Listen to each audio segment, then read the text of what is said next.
नमस्ते दोस्तों, welcome to auto wheels. और अगर आप भी यामा की एक्सएसआर लेने का प्लान बना रहे हैं तो ये वीडियो बिल्कुल आपके लिए है। एंड तक बने रहिएगा और ऐसा कुछ जिसे आपको बिल्कुल भी नज़रअंदाज नहीं करना चाहिए। इस गाड़ी की एक शोरूम कीमत और उसके ऊपर आरटीओ और इंश्योरेंस के बाद गाड़ी की ऑन रोड कीमत ही दे देना काफ़ी नहीं होता है। हम सबको लगता है कि ऑन रोड कीमत के बाद अब इस गाड़ी में हमें और किसी चीज़ की ज़रूरत है ही नहीं, जबकि ऐसा नहीं है। बाकी गाड़ियों के साथ कुछ बेसिक एसेसरीज भी आती हैं, पर इस गाड़ी के साथ बिल्कुल उल्टा है। इसके साथ एसेसरीज के नाम पे कुछ भी नहीं आता है, तो इसके लिए आपको पहले से ही तैयार होना पड़ेगा। उसके लिए आपको पहले से ही बजट बना के चलना पड़ेगा। इस बाइक के साथ आने वाली एकलौती एसेसरीज है साड़ी गार्ड। अगर बात करें कुछ ज़रूरी एसेसरीज की तो उसमें आते हैं क्रैश गार्ड और लेग गार्ड। इंजन प्रोटेक्शन के लिए और लेग के प्रोटेक्शन के लिए क्रैश गार्ड बहुत ही ज़्यादा ज़रूरी होता है।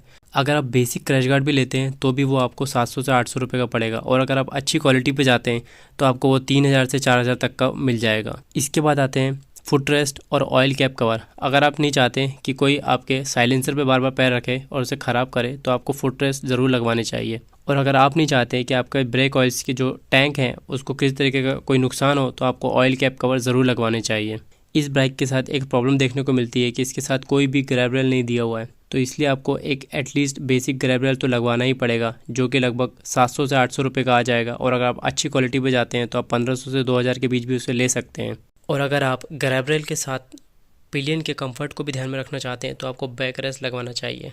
और अगर आप टूरिंग के लिए इस बाइक को कंसीडर कर रहे हैं तो आपको टॉप रैक ज़रूर लगवाना चाहिए, जिसके लिए भी आपको 3 से 4000 रुपये खर्चा करने पड़ेंगे। कुछ और ज़रूरी एसेसरीज़ की बात करें तो वो आती हैं सम गार्ड, टायर हगर और मड गार्ड। आपकी ज़रूरतों के अनुसार ये सब आपके लिए इम्पोर्टेंट हो सकते हैं। एक अच्छे क्वालिटी के सम गार्ड के लिए भी आपको 1500 से 2000 रुपये खर्च करने पड़ सकते हैं, और टायर हगर और मड गार्ड के लिए भी आपको एटलीस्ट 1000 रुपये खर्च करने पड़ सकते हैं। इस बाइक के साथ आपको कोई भी वाइज़र देखने को नहीं मिलता है। और अगर आप मीटर की प्रोटेक्शन चाहते हैं, आप चाहते हैं आपका जो मीटर कंसोल है वो सुरक्षित रहे और उसको गाड़ी को एक लुक भी इन्हेंस करे, तो आपको वाइज़र ज़रूर लगवाना चाहिए।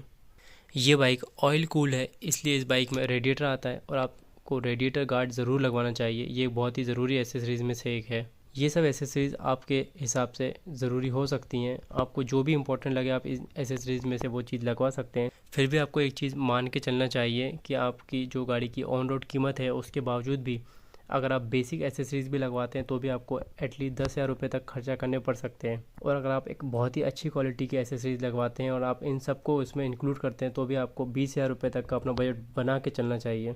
अगर मुझसे कोई एसेसरीज छूट गई हो तो आप कमेंट सेक्शन में ज़रूर बताएं कि आपके लिए क्या वो एसेसरीज ज़रूरी थी।